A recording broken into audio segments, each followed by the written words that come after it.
అన్నింటికి మనకు ప్రధానమైనటువంటిది సేవనే. Of all most important thing is service. ఇట్టి సేవను మనం మరచి రాబోయేటువంటి యొక్క భవిష్యత్తును గురించి విచారిస్తూ గడిచిపోయినటువంటి దానిని గురించి వగస్తూ కాలాన్ని వ్యర్థం చేస్తున్నాము.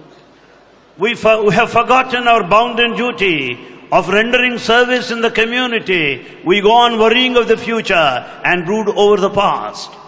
కనుక ప్రేమ స్వరూపులారా, Embodiments of love. మనము నిరంతరం కూడాను సేవల కంటే మించినటువంటిది సాధన మరొకటి లేదు. We have to recognize there is no other spiritual practice which is more than that of service. శ్రవణం, కీర్తనం, విష్ణు స్మరణం, పాదసేవనం, వందనం, అర్చనం, దాస్నేహం, ఆత్మనివేదనం, ఇది అని మనం భావించుకొని ఇట్టి సేవలను మనం మునిగిపోతున్నాము. We spend our time thinking of the 9 paths of devotion, like singing, listening, worship, salutation, surrender, and so on. కనుక మనకు నిత్య సత్యమైనటువంటిది సేవ యొక్క ఫలితమే ప్రధానమైనటువంటిది. The consequence and the results of our eternal service is most important to be kept in view. ఆది పురుషులు ఇట్టి సేవల చేతనే ధన్యులైపోయారు. In fact, that is the cause for our liberation and redemption right from the beginning. మనం నిరంతరం కూడా పరులకు సేవ చేస్తూ రావాలి. We have to offer incessant services to everybody. అందు నిమిత్తమే ఈ కాయమును భగవంతుడు అనుగ్రహించాడు. For that purpose this body is gifted. ఈ దేహము కేవలం తిని త్రాగి కాలమును వ్యర్థం చేసే నిమిత్తమే కాదు.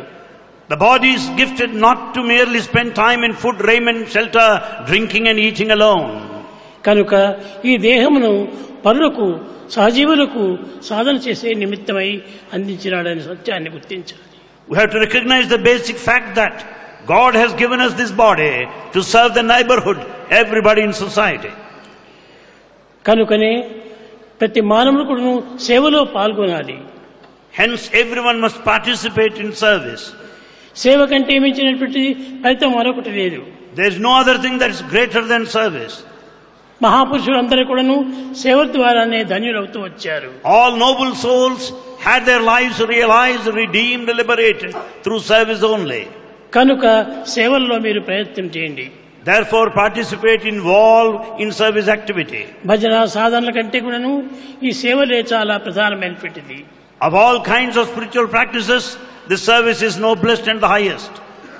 ప్రేమ స్వరూపులారా, Embodiments of love. సేవ అంటే ఏమనుకుంటున్నారు మీరు? What is that you think about service? ఏదో పరులకు కష్టాల సమయం లోపల తోడ్పడటము, వారికి సహాయం చేయటము, వారి సేవల్లో పాల్గొనటము, ఇదే సేవలుగా భావిస్తున్నారు. You consider that the service meant to be of some support to the poor and the needy at the time of hour. కాదు కాదు. No. మన దేహం నిరంతరం కూడాను సేవలు యందే దీన్ని అంకితం గావించాలి. The body must be dedicated to service. Body లోపల అనేక అంగములు ఉంటున్నాయి. The body has got various limbs. ఈ అంగములన్నీ కూడాను సేవల నిమిత్తమే అందించినవి కానీ మరొక కర్మల నిమిత్తం కాదు. All the limbs of the body are meant to serve only. ఈ సేవలు మనం మర్చిపోతున్నాము. We have forgotten the spirit of service. దేహంలో ఉన్నటువంటి ప్రతి అంగము కూడాను కర్మోపాసన నిమిత్తమై అందించినటువంటిది. Every limb has to be involved, spent in the field of action. కర్మోపాసనే మానవులకు ముఖ్యమైనటువంటి ధన్యత గాయించినటువంటిది. It is only the field of action, karmopasana, that would redeem our lives. మనము ఎన్నియో మందిరములు కడుతున్నాము, ఎన్నియో సాధనలు చేస్తున్నాము, కానీ అవన్నీను తాత్కాలిక తృప్తి నిమిత్తమై చేస్తున్నామే కానీ శాశ్వతమైనటువంటి ఆనందం అందించవు. We build so many temples, the places of worship, and we undertake so many paths of spiritual discipline, but they confer only temporary joy and happiness. ప్రాచీన మహర్షులు ప్రయత్నపూర్వకంగా సాధనలు చేసుకుని దేహాన్ని సాధించినారు. The ancient rishis, the seers of wisdom, have undertaken spiritual practice in all seriousness and were liberated. కనుక సేవల కంటే మించినటువంటిది మరొకటి లేదని మీరు నిత్య సత్యాన్ని విశ్వసించాలి. You should have full faith in this eternal truth that nothing is more than that of service. ఎవరైనా బాధపడుతున్నటువంటి వారికి మనం సహాయం చేయాలి. If you find anyone suffering, be of some help to them. కేవలము ఆరోగ్యం నిమిత్తమే కాదు, అన్నింటినీ ఎందుకు మనం సహాయం చేయాలి. The suffering need not necessarily be on health grounds alone. మన ప్రాచీన సంస్కృతి పల్లెల్లో ఉంటున్నది కానీ పట్టణంలో లేదు. The ancient culture, in fact, is in villages and not in cities. Cities లోపల ఆ కల్చర్ ను అన్ని విధాలా పాడు చేస్తుండాలి. It is the city that totally spoils the ancient culture. కనుక మనం పల్లెలకు వెళ్ళి వారి కష్టములు, దుఃఖములు, విచారములు విచారించి వాటిని నివారణ గావించుకునే నిమిత్తమై కొన్ని సేవలు చేయాలి. Therefore, we have to visit the rural areas, the villages, find out their problems and try to alleviate the suffering of the natives. టౌన్లో పోతే కేవలము మనకు సుఖమును, ఆనందమును, సౌఖ్యాన్ని ఆశించి వెళుతున్నాం. In fact, we move on to the towns and the cities expecting the comforts and conveniences and luxuries. ఈ విధమైనటువంటి యొక్క సుఖముల నిమిత్తమై కోరి మానవుడు తన దుఃఖాన్ని తెచ్చిపెట్టుకుంటున్నాడు. By running after these comforts and luxuries, man is actually running after the suffering thereby. నసుఖ లభ్యతే సుఖం. సుఖం నుంచి మనకు సుఖం రాదు, దుఃఖం నుంచి మనకు సుఖం లభిస్తుంది. You can never get happiness out of happiness. It is only the suffering that gets fructified ultimately in conferring happiness. అందు నిమిత్తమై ప్రాచీన మహర్షులందరూ కూడాను ఊరు గ్రామాలను వదిలిపెట్టి అరణ్యాలకు చేరి ఏకాంతమైనటువంటి సేవ లోపల దైవాన్ని ఆరాధన చేస్తూ వచ్చారు.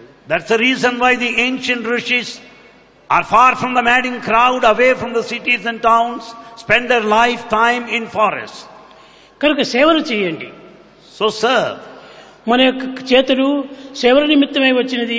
ఎవరికైనా అబ్బా అతను నాకు మంచితనం చేశాడు అనే పేరుని తెచ్చుకుంటే అంతకంటే గొప్పతనం లేదు. There is nothing other than rendering service to a person who is in need of your service. That gives you good name and fame. కనుక మనము గుడ్ వర్క్ చేయాలి కానీ మనం సహనమైనటువంటి యొక్క శాంతి జీవితాన్ని గడపాలి. We should do good work and lead a peaceful life. ఈనాడు భజన చేయడానికి వచ్చినటువంటి పిల్లలు సేవాదళం వారు. Those that have participated in bhajans, they belong to Sevadal, the service wing. భగవంతునికి సేవల యందే ఆనందం కానీ, పూజల యందు కానీ, త్యాగముల యందు కానీ ఆనందం లేదు. In fact, God is very happy watching your services and not other forms of worship. కనుక సర్వీస్ మనం చేయండి. So we should serve. The best way to love God is to love all, serve all. The best way to God is to love all and serve all. ఈ రెండింటినీ మనం చక్కగా గుర్తించుకొని వర్తించితే ఇంతకంటే గొప్ప సాధన మరొకటి లేదు. If we recognize these twin principles, there is no other greater spiritual path